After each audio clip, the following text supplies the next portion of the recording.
오늘 말씀 보겠습니다. 말씀은 디모데전서 6장 5절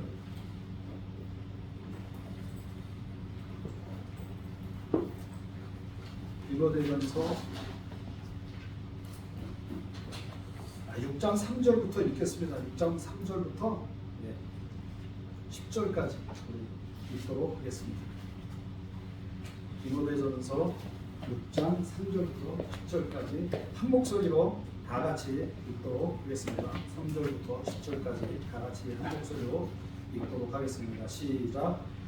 누구든지 바른 증언을 하며 바른 말, 곧 우리 주 예수 그리스도의 말씀과 경건에 관한 교훈을 따르지 아니하면 그는 교만하여 아무것도 알지 못하고 변론과 언쟁을 좋아하는 자니 이로써 투기와 분쟁과 비방과 악한 생각이 나며 마음이 불쾌해지고 진리를 잃어버려 경건을 이익의 방도로 생각하는 자들의 다툼이 일어납니다. 그러나 자족하는 마음이 있으면 경건은 큰 이익이 됩니다. 우리가 세상에 아무것도 가지고 온 것이 없음에 또한 아무것도 가지고 가지 못하리니 우리가 먹을 것과 입을 것이 있은즉 족한 줄로 알 것입니다. 부하라는 자들은 올무와 여러 가지 어리석고 해로운 부심에 떨어지나니 곧 사람으로 차별과 멸망에 빠지게 하는 것이다. 돈을 사랑하니 일만하게 뿌리가 되나니 이것을 성내는 자들은 미혹을 받아 믿음에서 떠나 많은 근심으로써 자기를 찔렀도다. 아멘. 기도하겠습니다. 하나님 아버지, 첫 예배에서 주님이 첫 말씀으로 이 말씀을 주심을 감사합니다. 하나님 아버지, 이 말씀을 우리가 붙들고 하나님 오시는 그날까지 정진하여 나아가게 해주시고 흔들림 없이 나아갈 수 있도록 복을 내려 주옵소서. 하나님 우리 도와주십시오. 우리는 연약하고 부족한 것밖에 없습니다. 하나님 이 예배를 통해서 주님만이 높임을 받으시고 예수 그리스도만이 드러나며 예수 그리스도만이 찬양과 경배를 받으시는 주님만이 주인이 되시는 은혜가 충만하게 하여 주옵시고 우리가 그 주님으로 인하여서 즐거워하고 기뻐하는 은혜가 임하게 허락하여 주옵소서. 감사하고 예수님의 이름으로 기도하옵나이다. 아멘.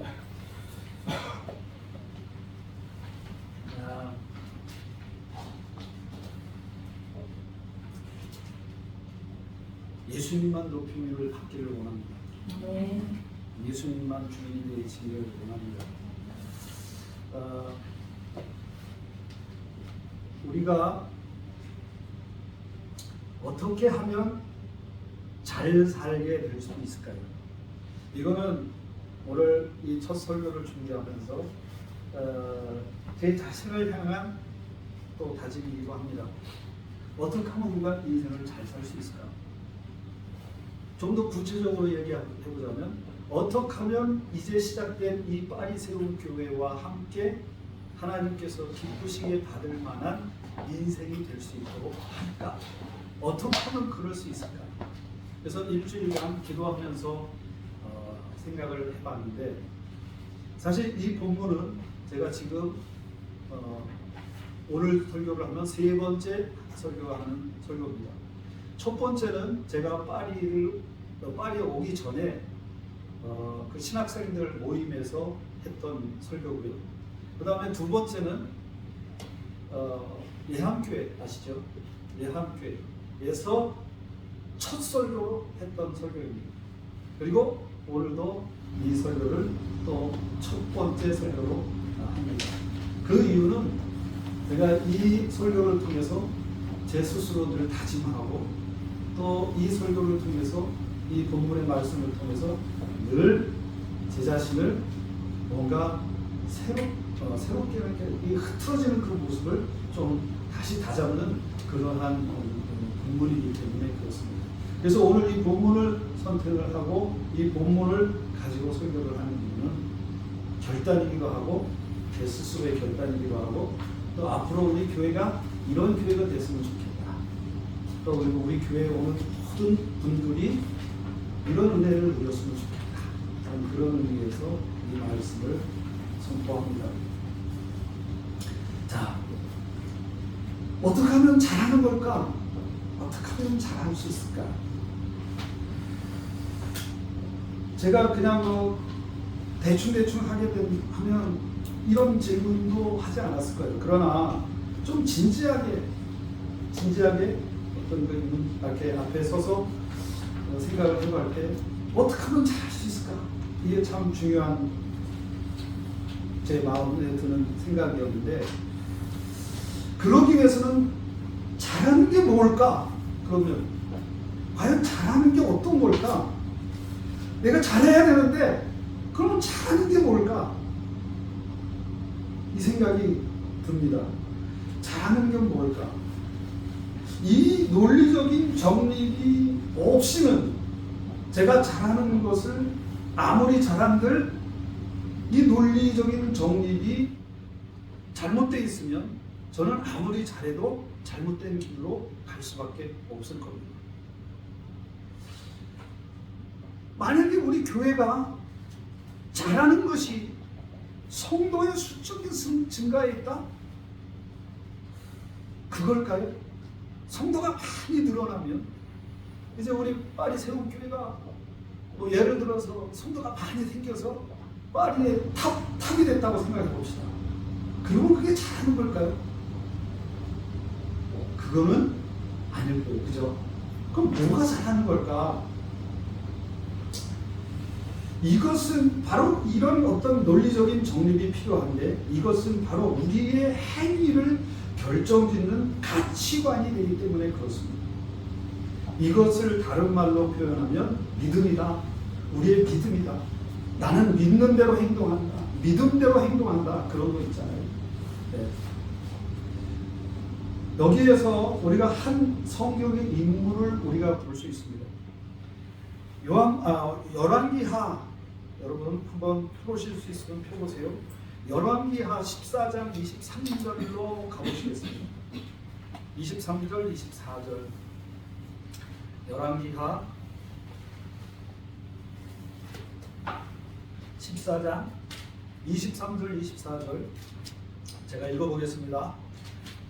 유다의 왕 요아스의 아들 아마샤 제15년에 이스라엘의 왕 요아스의 아들 여로보암이 사마리아에서 왕이 되어 41년간 다스렸으며, 24절 여호와 보시기에 악을 행하여 이스라엘에게 범죄한 느밧의 아들 여로보암의 모든 죄에서 떠나지 아니하였더라. 그렇습니다.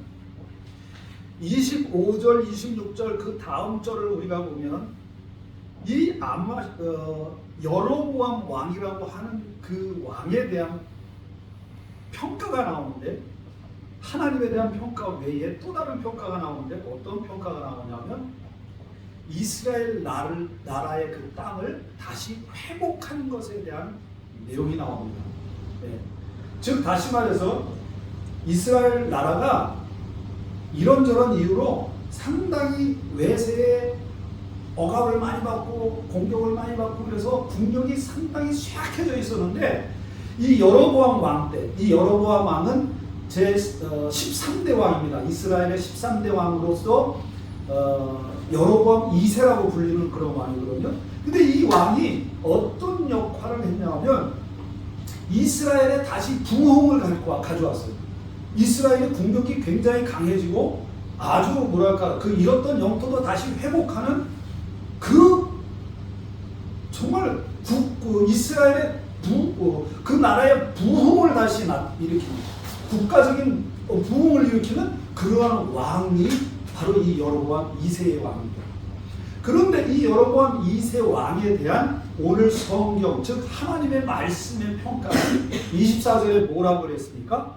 24절에 우리가 지금 읽어본 대로 여호와 보시기에 악을 행하여 이스라엘에게 범죄한 느밧의 아들 여로보암의 모든 죄에서 떠나지 아니하였다라고 한마디로 표현을 정리를 그렇게 딱 해놓고 있는 것을 볼 수 있습니다. 이 내용으로 보건대 하나님이 우리 인생을 뭔가 이렇게 그 평가하시는 그 내용은 다른 것 같아요. 우리는 세상적으로 보기에 무언가 대단한 일을 하면 그것이 마치 하나님 앞에 큰 은혜를 받은 것처럼 생각할 수도 있습니다. 그렇죠? 그런데 하나님의 평가는 거기에 있지 않다고 하는 것이죠. 하나님의 평가는 어디에 있는 걸까? 그럼 하나님의 평가는 하나님이 보시기에 기뻐하였더라. 하나님이 보시기에 정말 하나님 앞에 정말 의롭고 정직하고 뭐 그런 걸 떠나서 하나님이 보시기에 기뻐하셨더라 하고 하는 그 삶을 사는 것은 과연 하나님이 어떤 평가를 기준으로 하시기 때문에 그럴까요?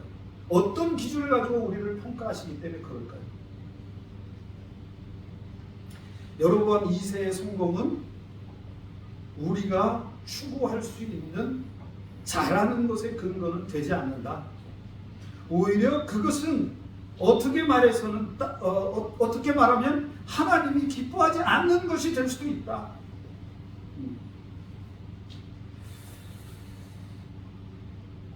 그러면 잘하는 것이 어떻게 하는 것일까? 다시 말씀을 드리지만 확실한 목적을 알아야 한다. 목적을 모르고서는 잘할 수 없다. 고린도서 9장 26절에도 뭐라고 얘기하고 있느냐면 다름질을 향방 없는 것 같이 아니하고 싸우기를 허공을 치는 것 같이 아니하며 라고 말하고 있습니다. 고린도서 9장 26절입니다.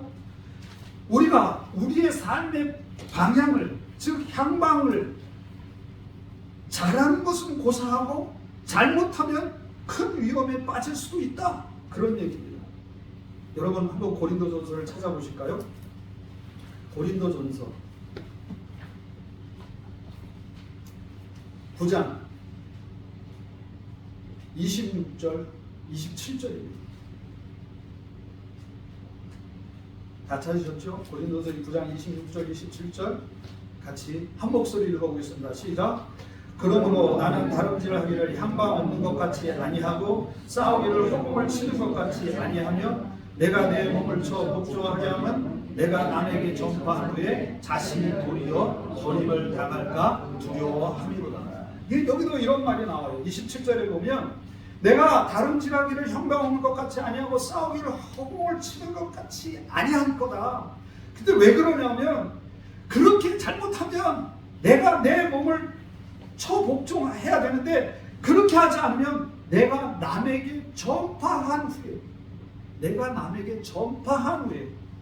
만약에 목사인 저 같은 경우는 열심히 예를 들어서 이 파리 세운교회를 목회를 하고 뭐 선교사로서 열심히 살아를 갔는데 뭐라고 얘기하는 거예요? 나중에 도리어 버림을 당할까 두려워한다. 그렇게 얘기했습니다. 그러니까 아까도 말씀을 드렸지만 우리가 부흥을 이뤘다고 하는 것, 우리가 숫자가 많아졌다고 하는 것, 뭔가 내가 예를 들어서 제가 우리 교회가 1000명이 됐다고 합시다. 1000명. 할렐루야. 이들이 큽니다. 1000명이 됐다고 합시다. 그러면 여러분 제가 되게 바쁘겠지요. 그런데 많이 돌아다닐 수도 있을 거예요. 막 여기저기서 저를 찾고 부르고 막. 그러면 제가 그게 성공한 걸까요? 물론 그게 나쁘다는 소리가 아니에요. 제 자신에게 우리가 정말 하나님 앞에 냉정한 평가, 하나님이 기뻐하시는 평가를 내릴 때 하나님이 원하시는 그 어떤 것은 하지 않고 그렇게만 하면 그게 하나님이 기뻐하시는 걸까? 이 질문을 대답하는 거죠. 제 스스로에게. 여기도 분명히 그랬어요. 내가 남에게 전파한 후에 도리어 뭐라고요? 버림을 당할까 두려워한다 했습니다. 근데 그 앞줄에 뭐라고 했어요? 그 앞에 버림을 당할까 그 앞에 내가 남에게 전파한 후에 그 앞에 뭐라고 그랬죠? 내가 내 몸을 쳐 복종하게 함은 내가 내 몸을 쳐 복종하는 것이 없이는 내가 아무리 잘한다 하더라도 그것은 뭐라고요? 잘못하면 하나님 앞에 버림받을 만한 짓을 하는 것. 즉 여로보암 2세가 그 나라의 정말 그 나라가 다시 부강해지고 모든 민족들이 뭐랄까 부러워할 만한 그러한 다시 부흥을 그 나라에 가져왔다 할지라도 하나님의 평가가 너는 악한 왕이야. 그래서 너는 나한테 버림을 받았어. 이런 식의 평가를 우리가 받으면, 즉 내가 받으면, 우리가 받으면, 우리 파리 세움교회가 받게 되면 안 되지 않습니까? 그러니까 그러면 이 내가 나 자신을 복종한다는 게 과연 이게 어떤 게 한 걸까? 제가 이 말씀을 보다가 참 놀랐습니다. 여러분 손을 이렇게 한번 해보세요. 알죠? 어떻게 하는지? 이렇게 해보세요. 뭐 어떻게 하는 거라고요? 눈을 치는. 요 눈밑 있죠? 요 눈밑을 빡 친다는 뜻입니다. 내가 여기서 뭐라고 했어요? 내가 내 몸을 복종할 때 이 친다는 뜻이 요 뜻이 있습니다. 내가 내 눈밑을 내 주먹으로 세게 빡 친다는 그런 뜻이 있습니다. 그럼 이게 무슨 뜻일까요? 여기가 어떤 부분일까요? 이 부분이 많이 아파요. 제일 인간의 아주 약점이죠. 약점. 여기가 굉장히 약한 부분이잖아요. 이 약한 부분을 내 스스로가 내 주먹으로 친다는 뜻이 있습니다. 이건 즉 다시 말해서 내가 연약한 부분이 굉장히 많이 있습니다. 하나님 앞에 어느 순간 모든 은혜 홀라당 다 까먹고 완전히 나자빠지는 경우가 있습니다. 근데 그런 경우가 한 번, 두 번이 아니라 반복되는 경우가 참 많이 있어요. 그죠? 여러분들도 있죠? 그거 하지 않으면 그 싸움을 네가 싸우지 않으면 네가 그 싸움을 싸우지 않고 그 싸움을 피하고 그냥 너가 잘났다고 생각하고 네 살아가면 이런 뜻이 있어요. 여러분, 내가 내 몸을 쳐 복종한다는 이 의미가 내가 내 몸을 쳐서 완벽하게 우리가 승리한다는 그런 뜻이 아닙니다. 내가 내 몸을 쳐 복종한다는 이 의미는 복종한다 무슨 의미예요? 하나님 앞에 무릎 꿇는다는 그런 뜻이에요. 내가 내 약점, 내를 넘어지게 만드는 그 약점 어느 순간인가 도달하는 그 순간 나는 내 삶의 모든 것들을 하나님 앞에서 그냥 다 홀라당 까먹어버리고 완전히 이거는 예수 안 믿는 사람보다 더한 모습으로 살아갈 때가 많이 있어요. 그죠? 그런 순간에 어떻게 하라는 거예요? 하나님 앞에 무릎을 꿇고 하나님 앞에 도움을 구하고 그런 거예요. 여러분 그런 거 많죠? 그런 거 많아요. 나 자신도 그렇잖아요. 그죠? 근데 거기에서 우리가 뭐 잘하고 못하고 그거는 둘째 문제예요. 그거 문제. 그래서 맨날 우리가 우리 자신을 쳐서 성공 이런 의미가 아니고요. 그 싸움을 하나님 앞에서 오늘도 하고 있느냐? 그 싸움을 하고 있느냐? 그 싸움을 안 하면 그리고 그 싸움을 터부시하고 그 싸움에 대하여 하나님 앞에 진지하게 무릎 꿇지 않고 그 싸움에 대하여 하나님 앞에 따라가지 않으면 우리 인생의 문제가 거기 있어요. 그래서 우리가 예수 그리스도가 필요한 거예요. 여러분 우리는 다 연약한 존재예요. 우리는 예수 그리스도가 없으면 우리는 어떤 존재예요? 늘 문제 속에서 허덕이면서 살아갈 수밖에 없는 존재예요. 그래서 예수 그리스도가 우리는 필요해요. 예수 그리스도를 붙잡아야만 우리는 살 수 있어요. 이번 주에 어떤 파리에 있는 어떤 자매 선교사님 딸인데 그 자매를 만났어요. 그리고 얘기를 하다가 그 자매가 요즘에 자기는 새벽 예배를 기도하고 막 그러고 야, 너 대단하다. 야, 너 대단하다. 제가 그랬어요. 그랬더니 그 자매가 뭐라고 하냐면 목사님, 저는 이거 없으면 못 살아요. 저는 이거 없이는 못 살아요. 왜냐하면 저는 제 자신을 너무 잘 알아요. 그러더라고요. 그 자매가 정말 복음적인 은혜의 행동으로 살아가는 거 아닙니까? 예수 그리스도를 날마다 의지하며 그렇게 살아가는 거잖아요. 그래서 그 자매한테 야, 너 정말 복음적인 삶을 사는구나. 그래, 잘한다. 계속 그렇게 해라. 그랬어요. 많은 일을 엄청난 업적을 이루는 것이 소용없고 그런 것이 부정적이라고 제가 말하는 것이 아닙니다. 우리 자신을 처복종시키는 일이 기본이 되고 그리고 그것 위에 우리의 열심도 쌓여야 하고 우리의 어떤 행위에 대한 열매도 쌓여야 한다는 것을 말하는 것입니다. 너가 내 안에 거하고 내 말이 너희 안에 거하면 무엇이든지 원하는 대로 거하라. 근데 그 앞에 보면 뭐라고 했습니까? 내 안에 거하라. 나도 너희 안에 거하리라. 가지가 포도나무에 붙어있지 않으면 스스로 열매를 맺을 수 없음같이 너희도 내 안에 있지 않으면 그러하리라. 나는 포도나무요 너희는 가지나 그가 내 안에 내가 그 안에 거하며 사람이 열매를 많이 맺나니 나를 떠나서는 너희가 아무것도 할 수 없다. 하나님의 선포이십니다. 예수 그리스도께서 우리에게 말씀하시는 선포입니다. 사랑하는 성도 여러분, 인생의 문제가 왜 찾아옵니까? 인생이 왜 곤고하고 힘든 삶을 순간에 만나게 됩니까? 아니, 그것은 당연한 겁니다. 우리가 어려움을 만날 수밖에 없는 그런 존재들이에요. 그런데 왜 우리는 그 가운데서 헤매고 있습니까? 바로 예수 그리스도를 잃어버렸기 때문에 내 안에 거하라. 나도 너희 안에 거하라. 네 안에 거하라.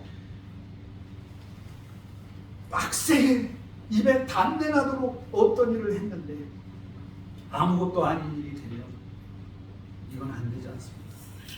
전 이런 경험을 많이 했어요. 그래서 하는 말씀을 드리는 겁니다. 이 일들을 통해서 우리가 볼 때 우리 파리 세움교회가 부흥하는 것 그리고 우리가 우리 인생을 잘 살게 된다는 것은 바로 우리 자신을 쳐서 복종시키는 것을 잘 하는 것입니다. 이것이 기본이 돼야만 합니다. 예수 그리스도를 붙드는 것이 돼야만 합니다. 하나님 나 자꾸만 넘어져요. 하나님 나 자꾸만 안 돼요. 그리고 하나님 앞에 나아가는 겁니다.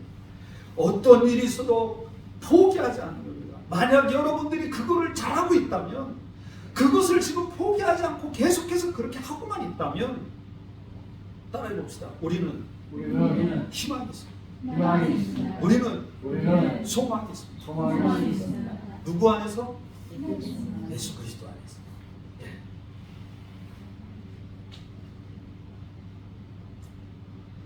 내 몸을 쳐 복종시키지 않으면 그런 어떤 일이 일어날까요? 오늘 우리 본문을 한번 다시 볼까요? 본문에 보면 5절에 뭐라고 했어요? 6장 5절에 마음이 부패하여지고 진리를 잃어버려 경건을 이익의 방도로 생각하는 자들의 다툼이 일어난다 이렇게 이야기합니다. 그 앞에 3절 4절에 보면 한마디로 말하면 예수 그리스도에 관한 그 모든 것들을 잃어버리게 되면 3절 누구든지 다른 교훈을 하며 바른 말 곧 우리 주 예수 그리스도의 말씀과 경건에 관한 교훈을 따르지 아니하면 4절 그는 교만하여 아무것도 알지 못하고 변론과 언쟁을 좋아하니 이로써 투기와 분쟁과 비방과 악한 생각이 나며 5절 결과적으로 마음이 부패해지고 진리를 잃어버려 경건을 이익의 방도로 생각하는 자들의 다툼이 일어나느니라. 여기 여러분 경건을 이익의 방도로 생각하는 자들의 다툼이 일어난다고 그랬습니다. 이게 무슨 말일까요? 한마디로 교만한 자는 하나님의 말씀을 왕무시하고 자신의 경건 즉 변화에 대해서는 아무것도 시도하지 않고 또 그런 일에는 관심이 없습니다. 그래서 하나님 말씀에 자신을 복종시키지 않습니다. 예수 그리스도를 붙들지 않습니다. 이런 사람들의 특징을 5절이 콕 집어서 말하고 있는데 경건을 이익의 방도로 생각하게 된다는 것이에요. 여기서 경건을 이익의 방도로 생각한다는 것은 어떤 뜻이 있느냐 하면 직역을 하면 이건 무슨 얘기냐면 획득하는 것이 경건이다 이런 뜻이에요. 직역을 하면. 그래서 이 한글 흥정구역에서는 이 구절을 어떻게 해석을 했냐면 이득이 하나님을 따르는 것이라고 번역을 했습니다. 즉 이익을 얻는 것이 선한 것이다. 따라서 이익을 추구하고 얻을 수만 있다면 수단과 방법은 중요하지 않다. 그런 뜻입니다. 아까도 처음에 말씀드렸어요. 제가 만약에 우리 교회가 1000명이 됐어요. 아멘. 그렇게 되기를 원해요. 그런데 그것이 마치 내 경건이 내 경건이냐, 그것이 하나님 앞에 내가 잘 살고 있는 것이냐 착각한다는 거예요.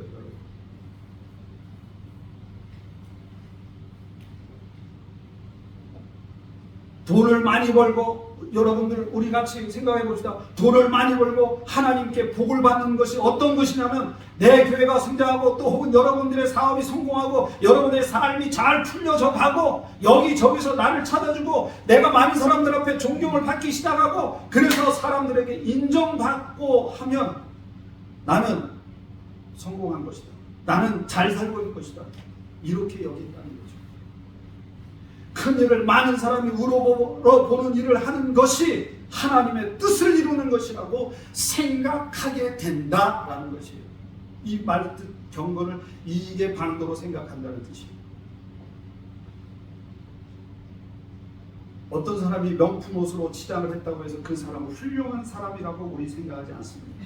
마찬가지로 우리가 많은 일들을 그럴듯하게 보이는 일들을 했다고 해서 하나님께 인정받는 사람으로 확신한다면 명품 옷으로 치장을 한 사람을 훌륭한 사람이라고 우리 스스로가 여기는 그러한 착각을 하는 것하고 별반 다를 게 없다는 것입니다. 여담이지만 특별히 저는 저와 여러분 모두가 가정에서 또 저 같은 사람들은 목사의 세계에서 같은 선교사의 세계에서 날마다 새로워지기를 저는 바랍니다. 제가 한 가지 생각하는 모토가 있습니다. 선교사는 선교사 세계에서, 목사는 목사의 세계에서 선교사로 목사로서 자신을 처복종시키는 일에 성공하기를 바라는 것입니다. 즉 선교사가 선교사 세계에서 인정받지 못합니다. 목사가 목사의 세계에서 저 사람 참 목사다라는 거 인정받지 못합니다. 이게 참 무서운 말이거든요.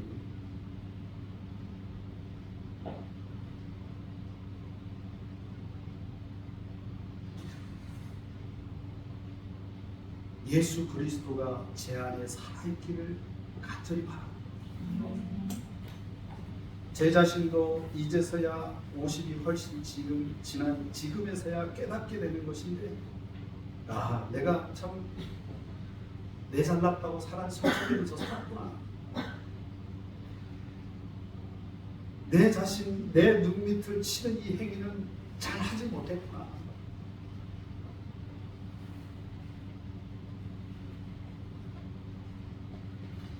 집중해야 하는 것이 있는데 그걸 내가 놓쳤구나. 의와 경건과 믿음과 사랑과 인내와 온유를 따르는 일에 내가 집중해야 돼. 그렇게 하는 것이 어떤 것인지 연구하고 부단히 훈련해야 되는데 내가 그것을 못했구나. 내가 이런 선한 싸움을 싸우지 않았구나. 영생을 취하지 않았구나. 이것을 위해 우리를 부르신다고 하셨는데 내가 이걸 제대로 못했구나. 사랑하는 우리 성도 여러분, 여러분 자신에게도 이 말씀이 적용되기를 주의 이름으로 축원합니다. 우리 자신이 별 볼 일 없는 사람들입니다. 솔직히 말합니다. 그렇잖아요. 우리는 별 볼 일 없는 사람들입니다.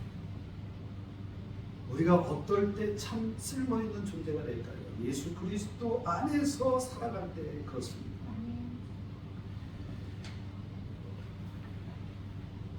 이제 마지막으로 한 번만 더 우리 말씀을 보고 마치겠습니다. 마르다이엘을 한번 보겠습니다. 누가복음 10장으로 넘어가 봅니다.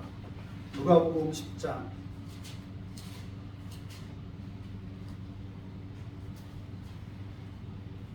40절 42절.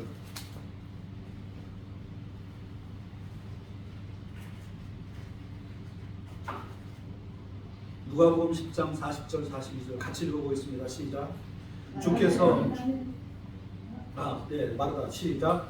마르다는 징대한 일이 많아 마음이 분주하니라. 예수께 나아가 이르되 주여 내 동생이 나 혼자 일하게 두는 것을 생각하지 아니하시나이까.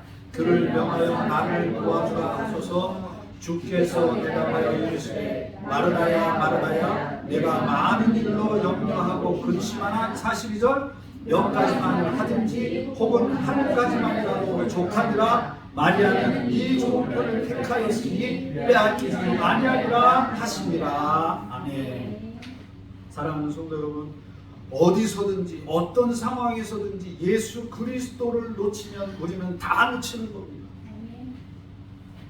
믿습니까? 예수 그리스도를 놓치면 다 놓치는 겁니다. 아무리 내가 많은 것을 얻고 정말 뭐랄까 승리했다 할지라도 거기에 예수 그리스도가 없으면 우리는 아무것도 아닌 존재가 되는 거죠. 우리가 고린도전서 13장을 잘 외우잖아요. 우리가 예언하는 능력이 있어. 그죠? 오늘 산을 옮길 만한 믿음이 있어. 그래도 뭐가 없으면? 사랑이 없으면 뭐라고 그랬어요? 네가 아무것도 아니고 그랬어요. 여기 사랑은 무슨 뭐를 얘기하는 걸까요? 인간적인 사랑? 그거 아니잖아요. 우리 다 알잖아요. 이 사랑은 무엇을 가리키는 거예요? 예수 그리스도의 사랑, 그 은혜의 사랑, 그 예수 그리스도를 가리키는 말이잖아요. 그래서 우리가 그 사랑, 예수 그리스도를 붙들지 않으면, 그것이 없으면 뭐라고요? 아무것도 아니에요.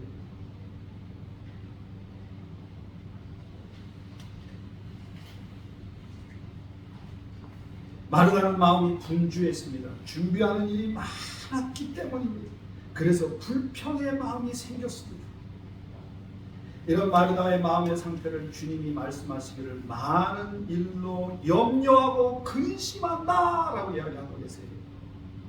그러나 주님의 뜻은 많은 일이 아니라 포커스를 누구에게 집중하기를 원하셨냐면 참된 도움이시고 참된 우리 인생의 기쁨이시고 만족이시고 즐거움이시고 해결이 되시는 그 주님께 집중하기를 원하셨던 것입니다. 확신하건대 우리가 천국에 가면 이 땅에서 어떤 일을 하면서 살았는지 그리고 어떤 업적을 이루었는지는 솔직히 말씀드리면 하나도 중요하게 주님이 물어보지 않으실 것 같아요. 야, 너 천국에서 너 세상 살 동안 어떤 일 했냐? 이거 물어보지 않으실 거예요. 왜? 우리가 하는 모든 일은 내가 하는 게 아니라 누가 하세요? 하나님이 하시기 때문에 그래요. 내가 하는 게 아니라 하나님이 하시는 거예요.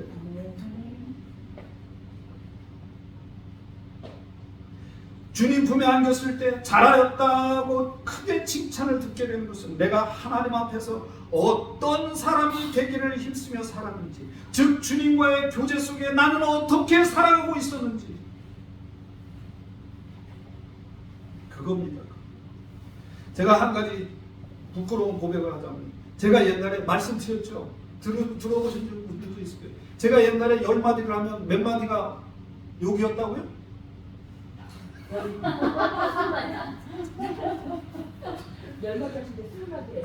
10마디 말을 하면 9마디가 욕이었어요. 그래도 언어는 다 통합니다. 9마디가 욕이었어요. 그중에 딱 한마디만 내는데 그게 다 통해요. 그런데 예수 믿고 나서 이게 나쁘다는 걸 알게 됐어요. 이게 안 되는구나. 내 눈빛을 쳐야. 그때는 눈을 친다는 건 아니지만 아무튼 이게 나쁜 거구나 알았어요. 그래서 어떻게 됐다고요? 하루아침에 안 하게 됐을까요? 아니에요. 이거 하지 말아야겠는데 무의식적으로 나오는 거예요. 그거 어떻게 해요? 이거 줄여야겠다. 좀 줄여야겠다. 언어 생활을. 선생님 궁금하시다. 그래서 우리 다 궁금하죠. 줄여야겠다. 그래서 줄이기 시작했어요. 8마디, 7마디, 6마디, 5마디. 자, 10마디에서 9마디 욕을 하는 놈과 10마디에서 5마디 욕을 하는 놈을 세상 사람들이 보기에는 뭐라고 표현하겠습니까? 다 똑같이 저는 그놈이 그럴 거 아니에요. 근데 하나님이 보시기에는 어때요? 거기에 차이가 있는 거예요. 하나님은 그 순간에서 9마디 하던 사람이 죽고 5마디 하던 개가 죽었어요. 하나님께서 평가하시기에 뭐라고 평가했을까요? 저를 하나님 어떻게 평가해 주셨을까요? 잘했다 이러지 않겠어요? 이게 믿음 아니겠어요? 그게?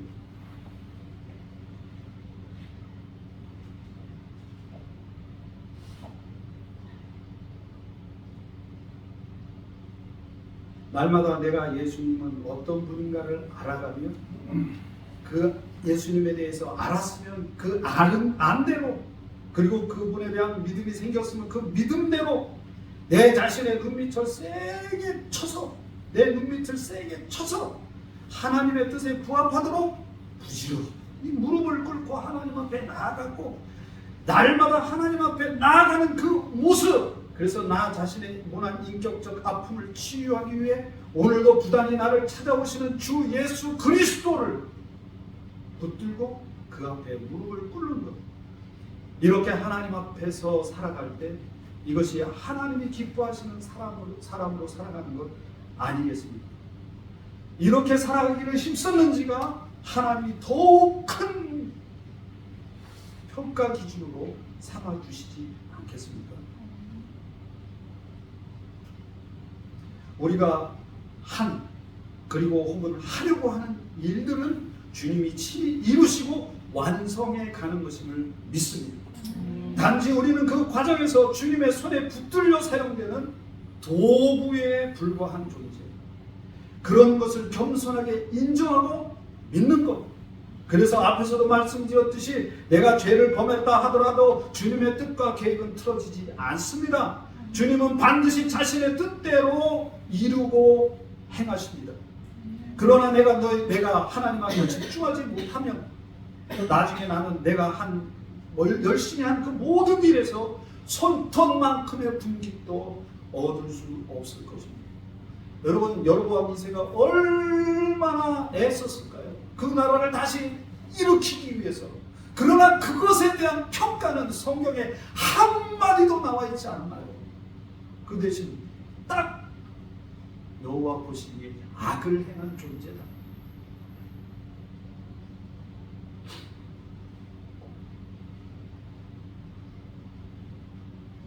사랑하는 성도 여러분,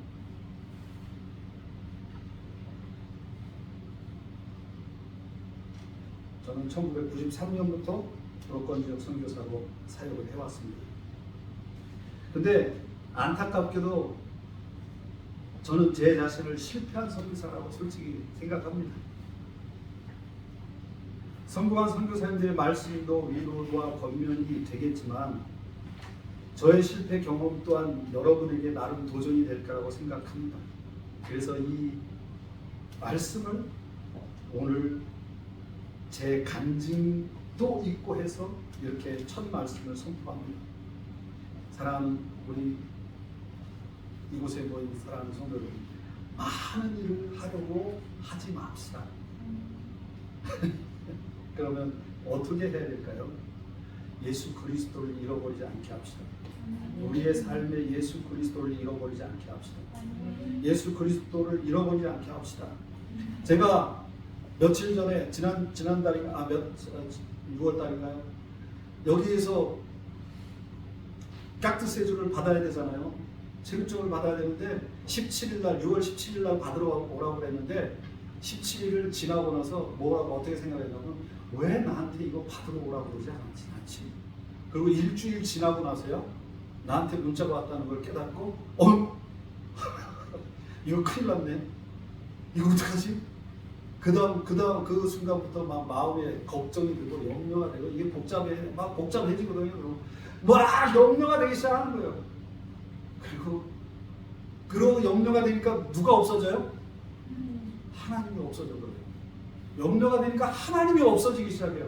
염려가 되니까 믿음이 사라지기 시작해버려요. 그래서 너무너무 힘든 거예요. 그 순간 막 지옥으로 가는 거예요. 제가 막 지옥으로 가요. 막 모든 상상할 수 있는 악조건, 그런 것들을 다 생각하면, 와, 이거 어떡하지? 막 그렇게 되는 거예요. 그 순간. 그런데 제 마음속에 한 가지 빛이 떠올랐습니다. 내가 지금 이 체류증을 못 받아도 내가 하나님을 잃어버리면 안 돼요. 네, 하나님을 잃어버리면 안 돼요. 예수 그리스도를 붙드는 이 마음을 잃어버리면 안 되겠다. 그 마음이 들면서 평안이 오기 시작하고 기쁨이 오기 시작합니다. 작은 경험이었지만 이대로 살아가려고 했습니다. 우리 교회도, 우리 파리 세운교회도 이렇게 되기를 소망합니다. 그리고 오늘 여기 모인 우리 사랑하는 성도 여러분 모두도 예수 그리스도를 절대로 잃어버리지 마시고 무슨 순간에도 어떠한 순간에도 예수님 붙드시기 바랍니다. 염려와 근심 걱정 다 주님께 맡기고 오직 주님만 붙들고 승리하는 저와 여러분 되시길 주의 이름으로 축원합니다. 이거 잘 칩시다. 이거 하나님 붙듭시다. 기도하겠습니다.